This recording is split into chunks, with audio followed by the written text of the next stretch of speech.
Hello, I'm Mark Lynn, and I want to thank you for purchasing this videotape. It came to be because of the numerous phone calls I get every week from people all over the world wanting to know how to build the control systems for their air hammers. We're going to take every component part of the hammer and look at it, see how it functions and works, and how it interrelates with the other component parts of the air hammer. At the end of this tape, you should have a thorough understanding of how they function so that you can build your own control system for your air hammer. This is an example of how controllable this hammer is. I'll just barely oscillate it at the top and walk it down using the foot control so I'm barely touching it. And I can get heavier, I can get lighter, get real light, I can single stroke.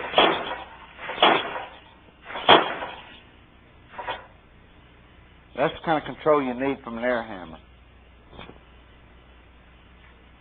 Now, my air hammer, I had a 14-inch stroke on my cylinder. And when I first built it, I built it according to Ron Kinyon's plans, and it was mounted flat against this plate right here.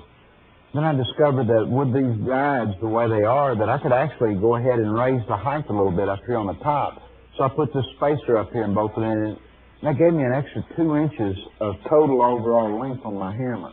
So if you're in the same position as I was, you might think about doing this to your hammer. That extra stroke can allow you to put in a tool that otherwise you wouldn't be able to get under the hammerhead.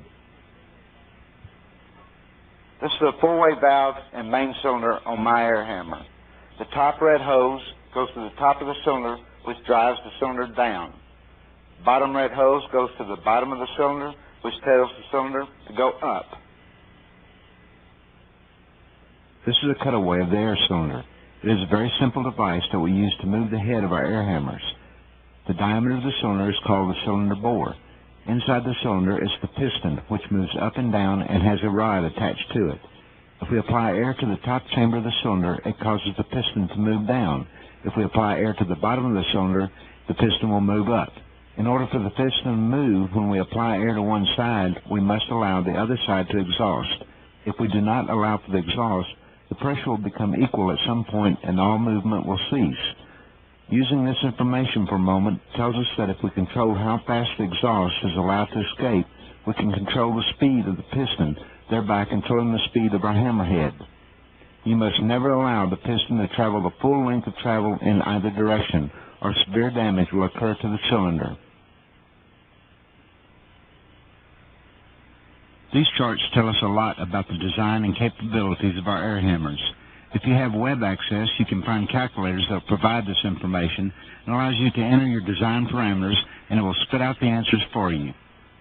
The one I use is called NewCalc and is available at http://www.rix-web.com and is freeware. I made up these charts using the NewCalc calculator. Down the side of the charts, you'll see these following labels: air pressure and PSI. This is the gauge pressure that's applied to the cylinder bore in inches. Next, we have stroke length in inches. This is the actual movement of the cylinder rod. You may have a 14-inch cylinder, but the rod will never travel this full length. Sometimes you may have it set where it will only move as little as 3 inches. Next item is time per strokes. This is how fast in seconds it takes to move the cylinder its full stroke length both down and up. This time results in a number of blows per minute. If it took 1 minute to travel down and back up, this would equal 1 blow per minute. The next item is volume of air required in cubic inches. This is the air required to replace the air lost due to the travel of the cylinder. The next item is a CFM, or cubic feet per minute, of airflow. This is probably what will interest you the most. When you buy your compressor, you will have a CFM rating at some pressure. In order for your compressor to keep up with your air hammer, it will have to have a CFM equal to or greater than the consumption required by your hammer. Now we come to the last item in our chart, which is BPM, or blows per minute. It is a result of the stroke time. I have used 2 BPMs in these examples. We're using 240 and 180 blows per minute. Now let's look at the first column. We're using a 2-inch bore with a 5-inch stroke length. This would be a typical stroke in actual use, sometimes a little longer and sometimes a little shorter. At 240 blows per minute, we see that the CFM requirement is 37.07. This would take a rather large compressor to achieve this CFM output. The CFM is still high in column 2 at 180 BPM. By going to an 1.5 inch cylinder, you can see that the CFM requirement drops appreciably. At 240 BPM, it is 19.15, which would require a high-end compressor. But at 180 BPM, it will take 15.7 CFM, which my compressor will handle. Now let's reduce the pressure to 80 PSI. The 2-inch cylinder still requires considerable CFM, but the 1.5 inch cylinder requires 17.41 at 240 blows per minute and only 13.11 CFM at 180 blows per minute. If you use this information, you'll get the best performance for your particular hammer. Now let's talk about force. This is the amount of force exerted in pounds by the cylinder. The formula is the area of the piston times the applied gauge pressure to the cylinder. We're not going to get into acceleration, but think of it as setting an anvil of some weight on a piece of steel to hold it down. We first have to find the area of the piston. The area is equal to pi 3.1416 times the radius squared, the radius being equal to half the diameter. So looking at our 2-inch cylinder, pi times 1 squared equals an area of 3.1416 square inches. Using the force formula and 100 pounds applied pressure, we get 314.16 pounds of force applied by the cylinder to the head weight on our hammer. On the bottom of the cylinder, we have a rod to which the hammerhead is attached. This rod takes up room on the bottom of the piston, which means the area of the piston has been reduced. We can calculate that amount to help us derive the actual force applied for the upstroke. We calculate the area of the rod just like we did the piston. In this instance, we're using a 5/8 inch rod. The area of the rod is then 0.3 inches. We subtract this value from 3.1416 area of the piston, and now we have an actual area of 2.84 square inches. Using the force formula, we end up with 284 pounds of lifting power of the cylinder. Now let's apply this to an 1.5 inch cylinder. Using our formula, we see that the down force is better than 176 pounds, and the up force is almost 146 pounds. Looking at these numbers and remembering our air volume in the cylinders, it becomes obvious why we need to reduce the pressure in the upper part of the cylinder. In order to get a quick movement on the upstroke, we don't want to have to overcome a greatly overbalanced pressure and volume in the upper chamber. This helps us speed up the hammer on the upstroke and give us better control on the downstroke. If we were way overbalanced, the head would move almost uncontrollably when it starts to downforce before the pressures can balance and regain control. This is the fundamental principle in this particular control scheme. Now a quick look at the up force on the 2-inch cylinder shows us over 284 pounds, taking the cylinder rod into consideration. This is the exhaust line, the center hose goes to the foot pedal. This is how you control the air hammer. The top hose that's coupled to the top hose going to the cylinder comes from the additional regulator. Bottom hose, which is coupled to the bottom hose into the bottom of the cylinder, is coupled directly to the compressor. The pilot valves are located at the top and at the bottom. The 1/8 inch tubing is what comes from the 4-way limit on the front of the hammer to activate the four-way valve in this instance. We're now looking at a cutaway of a five-way 5-port valve. We will be using the 5-way in our examples because this is the valve I recommend you use. I recommend this valve because it is proven in this application.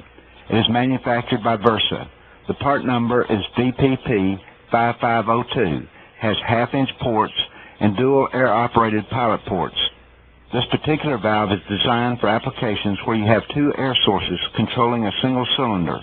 Normal four-way valves, if used in this application, the air is traveling through them in a reverse direction to what would be considered normal. Supplying the air through the exhaust ports on a four-way valve can cause the O-rings to be blown out of position. This Versa valve has specially turned spools to accept this airflow, and in particular for different pressures as we are using in our application. The valve is basically two parts. The shiny center element is the spool, and the outer cutaway section is the housing. The spool slides from one end to the other of the housing, opening and closing the ports depending on which end of the housing it's at. The black rings depict seals located on the spool to prevent air from leaking through the valve. From top to bottom on the left side, we have the low-pressure input port. This is the port where you connect the hose coming from the added regulator, allowing us to reduce the air to the top of the cylinder. When this port is open, it allows air to be applied to the top of the cylinder through the output port B on the right of the valve. The next port down on the left is the exhaust port. This is the port you attach the hose going to your foot pedal control. Depending on the position of the valve, it will be exhausting air from the top or bottom of the cylinder.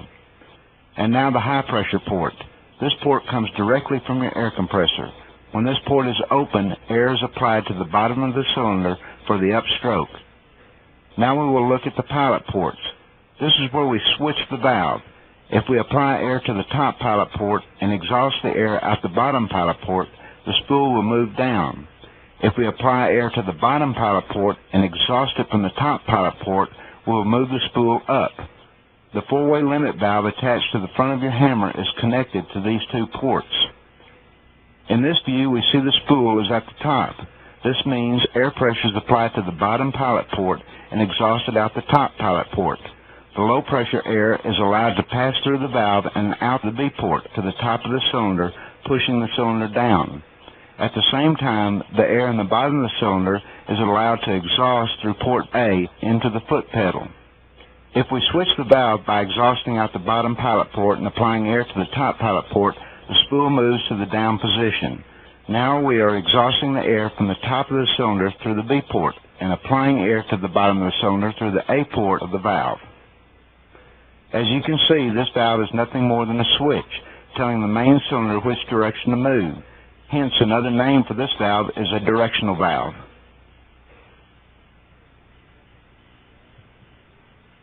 I made mine adjustable, so all I have to do is loosen these two ring nuts right here and I can slide it up and down. This will tell me what the top position is of my head. The hammerhead, sometimes we want it up high if we're using tools under it, so we have a distance that we can get the tool underneath the head and still operate it. Run it down low when you're operating down close on the dies. And then you just tighten these up and it's set and it's ready to go. One other thing on this valve assembly, let you see how this slide works. I took one piece of steel that's a little bit wider than the other, just flat bar, and a narrower flat bar, and used that as a spacer. This happens to be 1/4 inches thick right here on this plate, and this is a 1/4 inch spacer in here. So what it does is that, as you can see, that slides in between my switch here and that back plate. And then when I tighten the ring nut, it pulls the two together and clamps it on this vertical bar. And that holds it for me, and this makes it real easy to adjust and slide. Another important part on the hammer that you need to take into account is this little unit right here. I call it a keeper. But on the rod coming down on almost all cylinder shafts, at the bottom of the rod there's a flat spot on each side of it. What this does is it straddles each side of that flat spot and it's fastened to the head here. That keeps the rod assembly from rotating and unscrewing from the head as you're using the hammer. We are now looking at the four-way limit valve. This is the valve that controls the five-way valve through the pilot ports. It is mechanically operated by the movement of the head assembly attached to the main cylinder. It has a spring on one side that forces the valve out in normal operation. It has one input for the main air from the compressor and two air lines going out to the five-way valve pilot ports. The red hose on the left goes to the bottom pilot port. When air is present on this line, the five-way valve is switched to the up position. This tells the main cylinder to move the hammerhead down. These lines are made of 1/8 inch tubing. When the hammerhead is not against the limit, the spring pushes the valve back out and causes the air to travel through the right red tube to the top pilot port of the five-way valve, thereby switching the five-way valve down, telling the cylinder to move the hammerhead up. As in all valve operation, the port without air is exhausting. On the four-way limit, there are no fittings to the exhaust ports. They just bleed off to atmosphere. You need to bevel the hammerhead where the roller assembly makes contact. This will ensure a long life for the roller. If you leave a sharp corner on the head, it will quickly damage the roller and you will be replacing it. Let's take a quick look at the check valve. These are used whenever we wish to ensure that no reverse air can flow through a component in your system. We use two check valves to protect our regulators. A regulator can be severely damaged if air is allowed to flow in the wrong direction. With the quick movement of the valves in this system and sudden changes in airflow, it could possibly apply a short burst of reverse air to the regulators. This simple valve is nothing more than a spring-loaded valve that uses the airflow to open the valve. If the air tried to flow in a reverse direction, the valve would remain closed and no air would be allowed to flow. Now for the last valve, let's talk about the ball valve. This is the simplest of all valves. It's nothing more than a ball with a hole in the center that's mounted inside a case and enclosure that has feed ports coming into the ball. When the hole through the ball is lined up with the ports, it allows the air to pass through. As you turn the ball, less and less air is allowed to pass through the ball until you can turn it all the way up and it closes off completely so that no air can go through. This is what we use for the foot valve to control the air hammer. Very simple valve, easy to operate and maintain. It does a good job. Now we are looking at the overall view of the entire control system as it is connected to the air hammer. The position depicted here is the normal starting position of the hammer. When the air is turned on, the head will cycle several times and end up resting just below the limit valve. Here's the main cylinder, the four-way limit valve, the five-way 5-port main control valve. These are the two check valves used to protect the regulators. This is the ball valve that's used on the foot pedal to control the speed and force of the hammer blows. And this is the oiler that lubricates the moving pneumatic components. Okay, let's make it operate. We first move the ball valve, allowing air to escape to atmosphere. The air is exhausting from the top of the main cylinder through the top section of the five-way valve and out the ball valve. The limit valve has air applied to the pilot on top of the five-way control valve and exhausting the pilot air out the bottom. This is holding the spool in the bottom position. As the head rises, it manually moves the limit valve into the compressed position. This now causes the air to enter the bottom pilot of the five-way control valve and exhaust to the top, thereby shifting the valve to the up position. Now with the main control valve in this position, air is applied to the top of the cylinder and exhausted through the bottom, forcing the cylinder to move down. The speed with which it moves is determined by how much air is allowed to escape through the ball valve. If it is barely cracked, it will move slow and will not travel far before changing direction and moving back up. If it is full open, the air will move rapidly on the exhaust side, allowing the cylinder head to move down very rapidly. This speed and mass will be difficult to overcome when the main control valve switches, thereby allowing the hammerhead to travel well beyond the point where the valve switches. As soon as the head passes the limit valve, everything switches back to the original position, telling the head to reverse direction and head back up. But as I just said, it can't happen instantaneously. Not only is it impossible to stop the head and make it go back up, but it takes time for all of the valves to switch. You may wish to replay this section until you thoroughly understand how it all works. That's it. You should be able to design your hammer to fit your equipment and application. This is the back of my air hammer. It's in a temporary situation, been that way for 2.5 years. And surely one of these days I'm going to get around to getting it straightened up and plumbed right. But it seems like I'm always monkeying with it. The main air line comes in here, comes through this valve. This shut-off valve, located here at the hammer, allows me to turn the air on and off going to the hammer, so if I need to work on it, I have a local place I can control the air. This is the same valve that I use for the foot pedals, just like in Ron Kinyon's design. The air comes in here, and a big no-no, I've got a 90 degree here. That probably should be a Y. You want everything you can do to keep from having a tremendous disruption in your airflow, because you're losing a lot of pressure anytime that you do this, and your efficiency has really gone down. This over here is the oiler. I have one oiler mounted up here at the hammer. It's not a good idea to run oil through a regulator. And rather than put another oiler over on this side over here, I put the one on to see if it would work. It's been 3 years now and no problems with the air hammer, so I'm assuming that the oiler is doing a good job. Now located right here is a check valve. This check valve is in line to isolate my hammer from the regulator back at the main compressor. This check valve ensures that no back air gets into the system that could damage that regulator. Now we come over this direction and we have the takeoff for the pilot operators. This goes to the four-way limit valve on the front of the hammer. And this is the tap off of that so I can get an air supply into it. Then we come on and we come to the regulator. This regulator here is going to the top part of the cylinder to allow us to reduce the air pressure at that point, to balance it, to more closely operate like the bottom chamber. Remember, the bottom chamber has the rod assembly going through it, and it takes up area. So this allows us to make up the difference for that area. By adjusting this, I can make the hammer hit harder without a whole lot of control, just a lot of up and down if I want to draw it out. If I reduce the pressure here, then I can get that air hammer so that it is real controllable, and I can use my hand chisels and tools underneath it without any problem. Then again, I come over here and I have another check valve.